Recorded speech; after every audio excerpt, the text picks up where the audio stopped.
Салам достор, бүгүнкү сабагыбыздын темасы articles.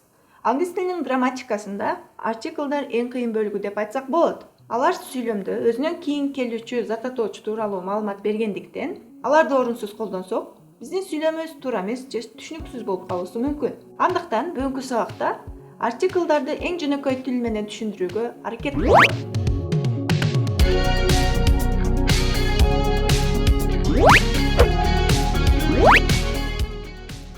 En article'ын үндүү тамгалардын алдында же үндүү тыгычтардын алдында колдонобуз. Англис тилинде үндүү тамгалар кайсылар? A, E, I, U, O. Бул үндүү тамгалар менен башталган зататоочтордун баарынын алдында en article'ын колдонобуз. Мисал үчүн, an ice cream. Ice cream деген сөзү биринчи үндүү тамга менен башталды, ошондуктан en article'ын колдондук. Дагы бир мисал, an apple. Apple деген сөз a деген үндүү тамга менен башталды, ошондуктан en article'ын колдондук. Vowel sound. Бул үндүү тыгыш. Our деген сөздү мисал катары колдонсок болот. Our деген сөз үнсүз тамга менен башталганына карабастан, биринчи тамга окулбай калгандыктан, биз айтканда үндүү тамга чыккандыктан en article'ын колдонобуз. An hour деп. А бирок жазылганда үнсүз тамга менен башталат, а бирок айтылганда үндүү тамга менен чыгат. Ошондуктан en article'ын колдонобуз. An hour.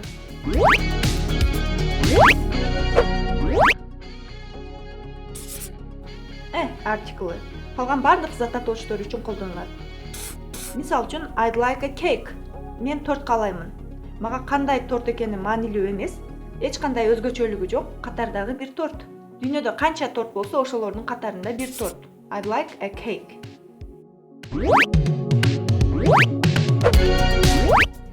The article.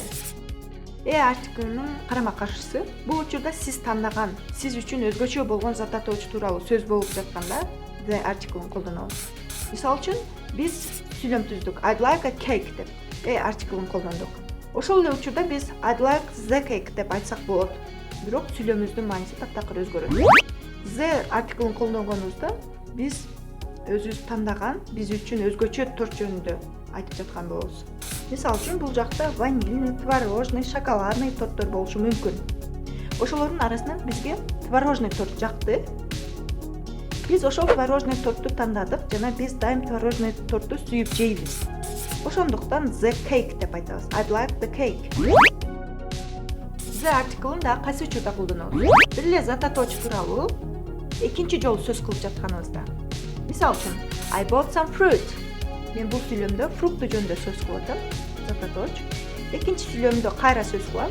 The fruit was bad. Экинчи сүйлөмүндө кайсы фрукту жөнүндө сөз болуп жатканы белгилүү. Ошондуктан the-ны кошобуз. The fruit was bad.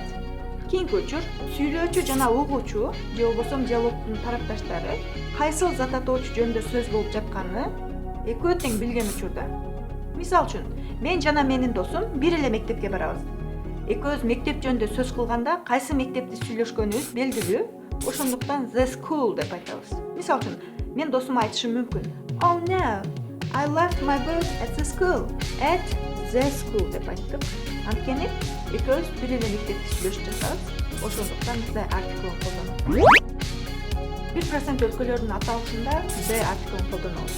Мисал үчүн, the USA, the UK, the UAE. Эмне үчүн бул өлкөлөрдүн аталышында колдондук? Анткени булардын атында United деген сөз бар. The United States of America, the United Kingdom, the United Arab Emirates.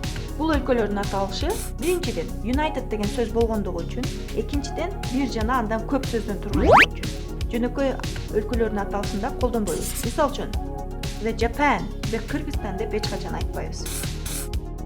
Эгерде өлкө майда аралдардан турса, өтө эле майда аралдардан турса, алардын аталышында the article'ын кошуп айтабыз.